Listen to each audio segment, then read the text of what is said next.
పేరైనటువంటి Basavatarakam cancer హాస్పిటల్కి చేసినటువంటి సేవలకి అతనికి పద్మభూషణ్ అవార్డు వచ్చింది. అతను సినిమాలో హీరోగా అతనికి ఇచ్చినటువంటి ప్రతి హీరో క్యారెక్టర్ ని పండించినందుకు అతనికి పద్మభూషణ్ వచ్చింది. అంతేగాని అతనికి పద్మభూషణ్ రావడానికి ఇప్పుడు చిరంజీవి గారికి వచ్చింది, చిరంజీవి గారికి పద్మభూషణ్ వచ్చింది, పద్మ విభూషణ్ కూడా వచ్చింది. మరి ఆయన అధికారంలో ఉంటే వచ్చిందా? లేదు. మొన్న ఏదో ఒక అవార్డు వచ్చింది, ఇన్ని స్టెప్పులకి ఇన్ని వేల స్టెప్పులు ఇన్ని వేల డాన్సులు వేశారని.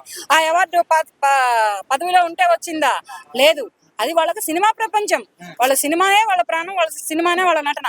వాళ్ళకి ఎల్లార్లేగిస్తే సినిమా, అన్నం తింటే సినిమా, నిద్రపోతే సినిమా, కాలు కింద పెడితే సినిమా, సినిమాగా ఉంటున్నప్పుడు ఏంటంటే అటువంటిప్పుడు అది తప్పకుండా అవార్డు అతనికి లేట్ అయింది. ఇంకా పద్మభూషణ్ అనే అవార్డు చాలా లేట్ అయింది. ఇప్పుడు వచ్చినందుకు కూడా చాలా సంతోషంగా ఉందన్నమాట నాకు కూడా. అంటే నేను కూడా అది నిజమా కళ అని నేను కొట్టుకున్నా, పట్టుమని కొట్టుకున్నా. నేను పెట్టింది ఇది నిజమే, అబద్ధం కాదు. బాలయ్యో మన డాక్టర్ మహారాజుకి గోళ మామూలుగా లేదయ్యో, ఇప్పుడు తెల్లారిదే మా గల్లి ఎట్ట పేలిపోయిద్దాం అనుకున్నా. నిజంగానే టపాసు లేంది, మేళతాళ లేంది, రంగవల్లు లేంది, ఆడపడుచులు ఒక రేంజ్ లో గోల్ చేసి పరేశారు. ఏందమ్మా ఏంది మీ గోల్, ఏందమ్మా ఇంట్లో పడుకోకుండా అంటే ఓ అంటున్నారు.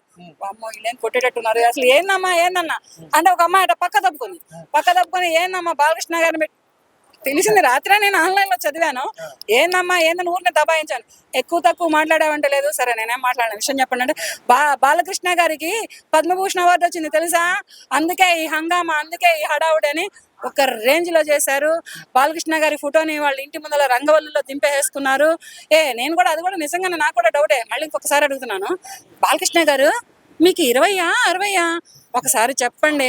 మీ ఎనర్జీ, మీ సంతోషం, మీ స్టెప్పులు, మీ డాన్సులు, మీ ఫైట్లు, మీ యాక్షన్ సూపర్ గా ఉన్నాయండి. కానీ ఇప్పుడు ఇంకోటి ఏంటంటే, అగవాయ్ అంత పెద్ద హీరోని పట్టుకొని చంటిపిల్లాడు అంటావండి, దోడ పగిలిద్ది. ఇంకో విషయం ఏంటంటే అతనికి పద్మభూషణ్ అవార్డు రావడం అనేది చాలా బాగుంది. ఆ ప్రజల చిరకాల వాంఛ కూడాను అతను కూడా పద్మభూషణ్ అవార్డు రావాలని. అలాగే మన రాష్ట్ర గవర్నమెంట్ ఇచ్చినందుకు చాలా చాలా సంతోషంగా చదువుతున్నాను. నేను లోపల చాలా హ్యాపీగా ఫీల్ అయ్యాను.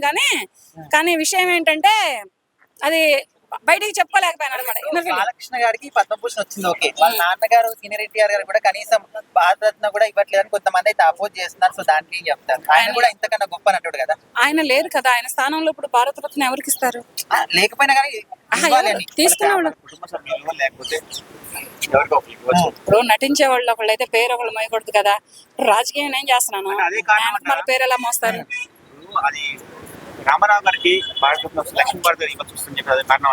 అవన్నీ నాకు తెలియదు. అవి వచ్చినప్పుడు నాకు అంతా తెలియదు. ఇంకోటి ఏంటంటే రాష్ట్రానికి సేవ చేసే వాళ్ళు కానీ సామాజిక సేవ చేసే వాళ్ళు కూడా చాలా మంది ఉన్నారు, గద్దర్ లాంటి వాళ్ళు. సో ఆయన కూడా ఇచ్చేది ఉండే కానీ కొంతమంది అంటున్నారు, మీరేం చెప్తారు? గద్దర్ గారు గురించి అయితే నాకైతే తెలియదు. కానీ గద్దర్ గారు రాష్ట్రానికి సేవ చేస్తున్నారు, ప్లస్ రాజకీయంలో కూడా ఉన్నారు. కానీ అతను ఒక దానిట్లో చేస్తే ఇతను 4 వీట్లలో ఉన్నాడు కదా. ప్రజలకు సేవ ఏంటి, ఒక రాజకీయ నాయకుడిగా ఏంటి, ఒక సినిమా హీరోగా ఏంటి, ఒక హాస్పిటల్ యాజమాన్యంగా ఏంటి, వీళ్ళన్నిటిగా చేస్తున్నారు కనుక ఇతనికి లేట్ అయింది ఫస్ట్. మరి ఇప్పుడు చిరంజీవి గారు ఏం సేవ చేశారని చెప్పేసి అతనికి పద్మ విభూషణ్ కూడా వచ్చినాయి. అది మొత్తము పద్మ విభూషణ్ అనేది సినిమా ప్రపంచంలో వచ్చిన ఒక ట్యాగ్, అంతేగాని ఈ సేవలు ఈ రాజకీయాలకు వచ్చిన ట్యాగ్ కాదు. అది పద్మ విభూషణ్లు రాజకీయ నాయకులకి ఎవరు ఇవ్వరు.